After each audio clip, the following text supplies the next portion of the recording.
The day depends upon the rotation of the earth. Without the earth created, how can you have a night and day? Point number 4.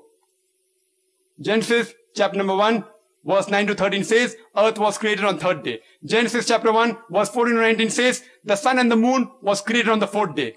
Today, science tells us that earth is part of the parent body, the sun. It cannot come into existence before the sun. It's unscientific. Point number 5. The Bible says in Genesis chapter number 1, verse number 11 to 13, the vegetation, the herbs, the shrubs, the trees, they were created on the third day. And the sun, Genesis chapter number 1, verse 14 to 19, was created on the fourth day. How can the vegetation come into existence without sunlight? And how can they survive without sunlight? Point number 6. That the Bible says in Genesis chapter 1, verse number 16, that God created two lights. The greater light, the sun, to rule the day, and the lesser light, the moon, to rule the night. The actual translation, if you go to the Hebrew text, it is lamps. Lamps, having light of its own. And that you'll come to know better if you read both the verses, Genesis chapter 1, verse 16 as well as 17. Verse number 17 says, and Almighty God placed them in the firmament to give light to the earth. To give light to the earth, indicating that sun and the moon has its own light, which is in contradiction with established scientific knowledge that we have. There are certain people who try and reconciliate and say that the 6 days mentioned in the Bible, it actually refers to epochs like the Quran, long period, not 624 days. It's illogical. You read the Bible, evening, morning, it clearly states 24 hours, it indicates. But even if I use a concordance approach, no problem. I agree with your illogical argument. Yet, they will only be able to solve the first scientific error of 6 days creation, and second, that first day light, and third day earth. The remaining 4, yet they cannot solve. Some further say that if it's a 24 period, why can't the vegetables survive for 124 day without sunlight? I say fine. If you say that the vegetables were created before the sun and can survive for 124 day, I've got no objection. But you can't say the days mentioned are 24 hours as well as epochs. You can't have the cake and eat it both. If you say it is a long period, you solve point number 1 and 3. The remaining 4 are yet there. If you say the days are 24 days, you solve only point number 5. The remaining 5 are yet there. It becomes unscientific. I leave it to Dr. William Campbell, whether he wants to say it is long period and say that there are only 4 scientific errors, or say it is a 24 days and say there are only 5 scientific errors in the creation of the universe. Regarding the concept of earth, there are various scientists who have described how will the world end. Hypothesis. Some may be right, some may be wrong. But either the world will perish or the world will live forever. Both cannot take place simultaneously. It's unscientific. But this is exactly what the Bible says. It's mentioned in the Bible. In the book of Hebrews, chapter number 1, verse number 10 and 11. And in the book of Psalms, chapter number 102, verse number 25 and 26, that Almighty God created the heavens and the earth, and they will perish.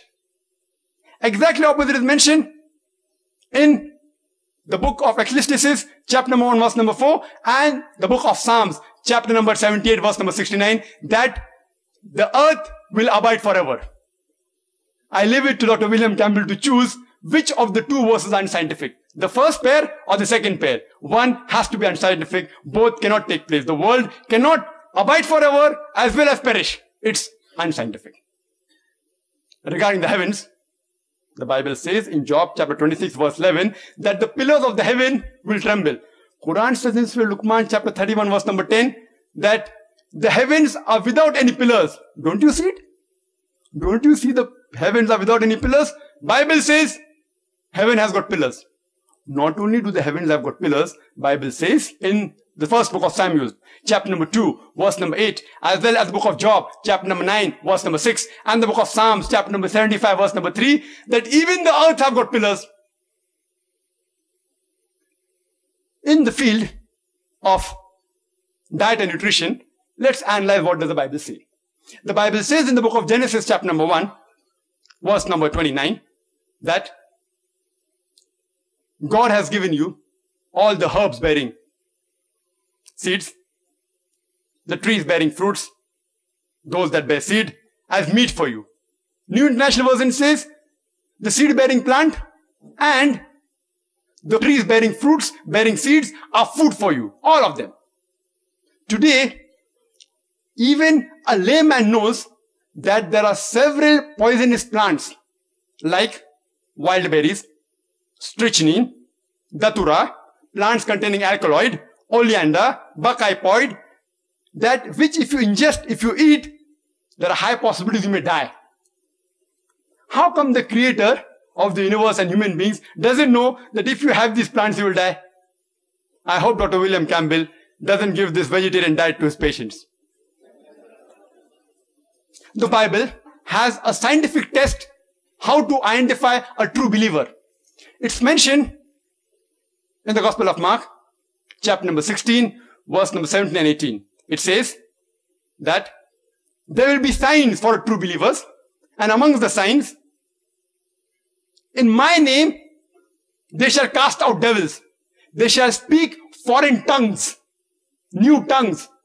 They shall take up serpents. And if they drink deadly poison, they shall not be harmed. And when they place their hand over the sick, they shall be cured. This is a scientific test. In scientific terminology, it's known as the confirmatory test for a true Christian believer. In the past 10 years of my life, I have personally interacted with thousands of Christians, including missionary. I have not come across a single Christian who has passed this confirmatory test of the Bible. I have not come across a single Christian who took poison. I have not come across any who took poison and who has not died. And in scientific terminology, this is also called as a falsification test. That means if a false person tries and does this test, takes poison, he will die. And a false person will not dare attempt this test. If you are not a true Christian believer, you will not dare attempt this test. Because if you try and attempt the falsification test, you will fail. So, a person who is not a true Christian believer will never attempt this test. I have read the book, the Quran, the Bible in the Light of History and Science, written by Dr. William Campbell. And I assume that he is a true Christian believer. And at least I would like him to confirm to me about the falsification test.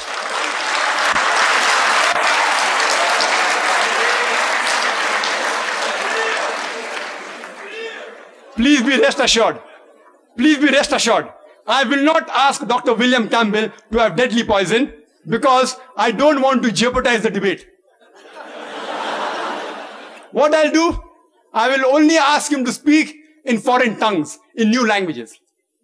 And as many of you may be aware, that India is a land which has more than 1,000 languages and dialects.